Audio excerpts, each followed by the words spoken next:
Ancient Egypt is not dead. The pharaohs are gone. Their temples became ruins. Their tombs became museums. But the force that shaped their civilization is still here. The Nile still cuts through the desert. The desert still surrounds the people. And millions of Egyptians are still forced to live between them. For 5,000 years, Egypt has faced the same fundamental struggle. How do you survive between the river and the sand? And what happened to the pharaohs may reveal something surprising about Egypt today. Egyptomania, a fascination that treated the region as an exotic, static world of the dead. Scholars spent years studying the tiers of script on the Rosetta Stone, which provided the key to decoding hieroglyphs. This discovery allowed archaeologists to read thousands of years of stone records that had been silent for centuries. High-profile discoveries like the opening of Tutankhamun's gold coffin in the 1920s fixed a specific image in the public mind. Egypt became a land of mummies, curses, and ruins, a civilization entirely erased by time. The world of the pharaohs persists. It adapted to the demands of the modern era, and it remains hidden in plain sight. Two absolute forces have governed human behavior here for 5,000 years. To the east and west lies a vast, hostile desert, and winding through its center is the Nile, a majestic green life force. This map shows the country's physical reality.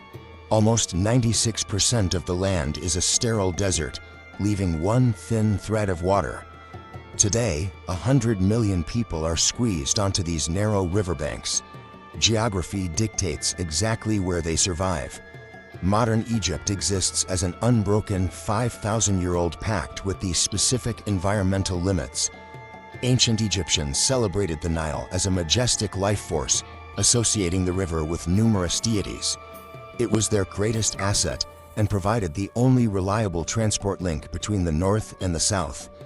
To track the river's predictable flood cycles, the ancients divided the year into 12 months of 30 days each. This agricultural calendar, invented to manage the Nile, is the direct ancestor of the one we use today. This pharaonic cycle still dictates the rhythm of the countryside, where modern farmers follow the same seasonal dates to plant and harvest their crops.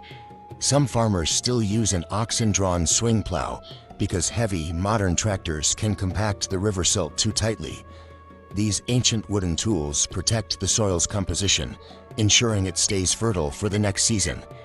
In the city of Rosetta, shipbuilders still construct wooden hulls using the expansion of the wood to create a watertight seal.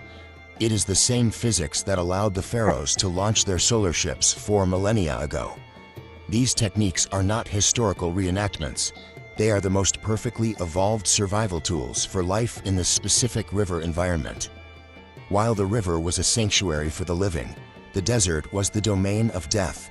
Ancient myths associated these arid sands with the god Seth and the constant threat of destruction. This environment has its own preservation power. The heat bakes the moisture out of organic material, which led the ancients to realize that bodies buried in the sand didn't rot. This discovery directly inspired the practice of mummification. To save the precious green land for farming, the ancients pushed their massive burial sites into the barren hills. In the Theban necropolis alone, hundreds of tombs were carved directly into the rock. The desert was engineered to be a time capsule, purposely isolating the dead from the rot and moisture of the fertile valley. This cultural connection to the past has never been broken.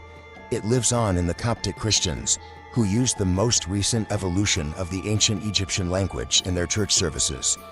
When early Christians fled persecution, they retreated into the desert and built fortified monasteries.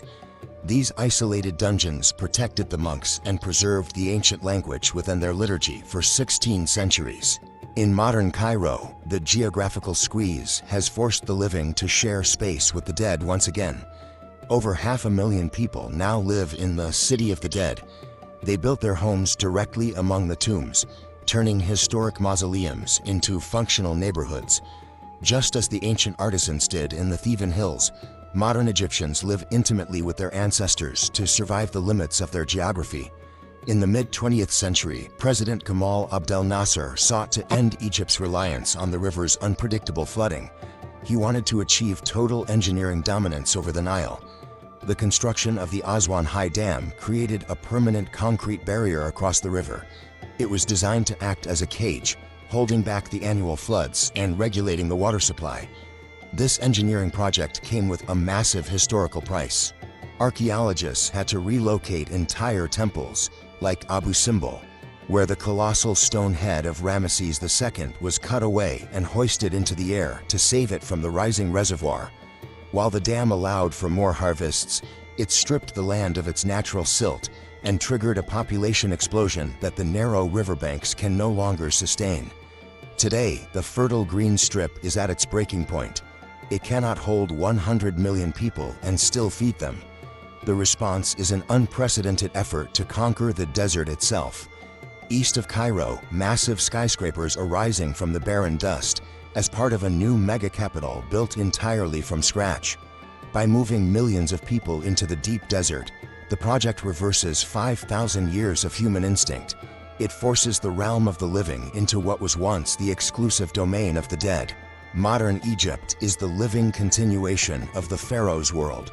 It is still defined by the eternal struggle between the river and the sand. The Pharaohs are gone. Their kingdoms have fallen.